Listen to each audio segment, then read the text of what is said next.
Hey, my name is Mohan, I'm the CEO of Nairon. My name is Luca, and I'm the CEO of Nairon. Luca, in the last video we covered prompts. In this video, let's cover the context window and how important that can also be for getting the ideal outcome when it comes to using LLMs. So the context window is really important to understand as a concept because it's essentially a fancy way of saying whatever is in memory. So what does the LLM actually see every single time we have a session or we have a chat with it? In this case, we can see in this context window that we are looking at the prompt that we're sending. We're also looking at any assets that are in the context window. For example, if you pasted any SOPs, any documents, anything like that, that all is part of the context window. What also a lot of people don't realize is that the chat history contributes to the context window.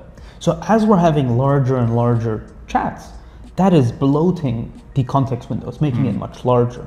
And so what happens is we start off with a context window that's quite large. And when we say with a context window that's quite large is there's a lot of room for us to have conversations and a lot of room for us to continue the conversation, get more output from it, and get more value out of it. And so what's really important to note is that the context window does not include any previous conversations you had. It doesn't include any files that are on your computer. And that's where a lot of people get mixed up. They think that by my 40th conversation, the LLM should already know who I am. So if we look over here, there's really four things that contribute towards the context window. There's a system prompt and the tool instructions. So we covered this in the previous videos. System prompt is that initial prompt that is given to an LLM even before you prompt it. And then the tool instructions are whatever skills or whatever other tools or connections, integrations that the LLM has with other providers.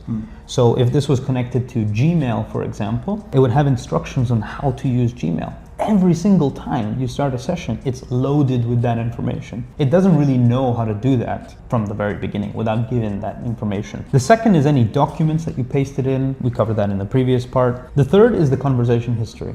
And what actually happens is with every turn that you prompt the LLM, it's actually reading the entire conversation. So just imagine if you and I are having a conversation and each time I go, you replay everything you said in the last hour. Exactly.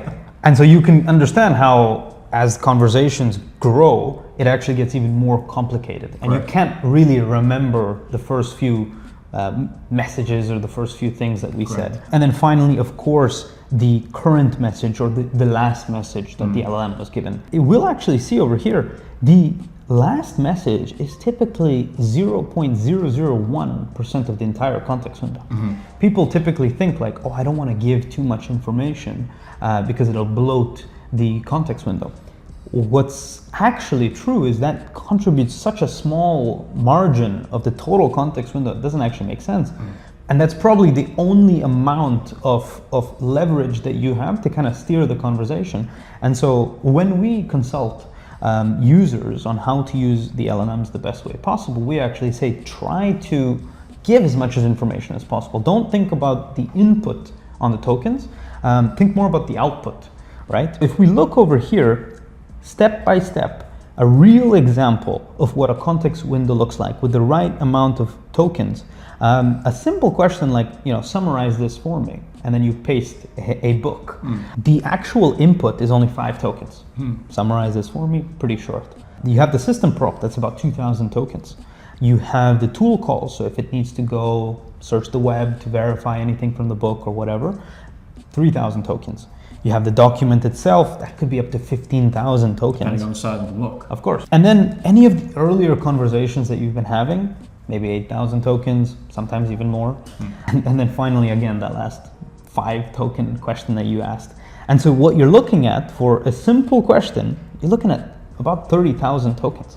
30,000 tokens sounds like a very large number. But how does that actually compare to modern LLMs and what they can handle? So the modern LLMs can actually handle about 1 million tokens of context window. But this wasn't the case. Just a couple of months ago, it was at about 200, 250K depending on the model. Now, Opus and the GPT-5 models can easily handle 1 million tokens. I will say though that the deeper that you get into the context window, the performance actually gets worse. And this is something that we call the eviction effect.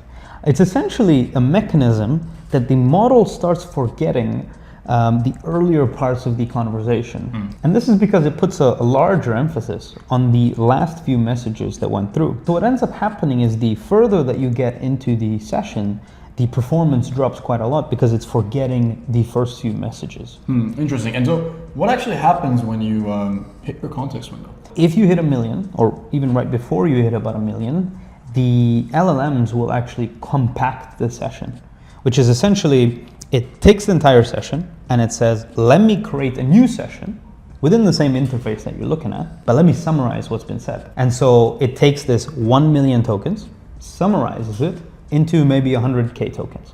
And so you essentially start a new session at 100K. But the performance, that's where you really start feeling the hit, because it's a summary of a summary that you're now interacting with. And so what is the best practice for, say, the average business owner when it comes to approaching context windows? The simplest thing to do is just to start a fresh chat whenever you have a different topic. A lot of the time, we're worried that we'll have to prompt a lot of the basic information again and again. There's ways around it, and we'll cover it in future videos.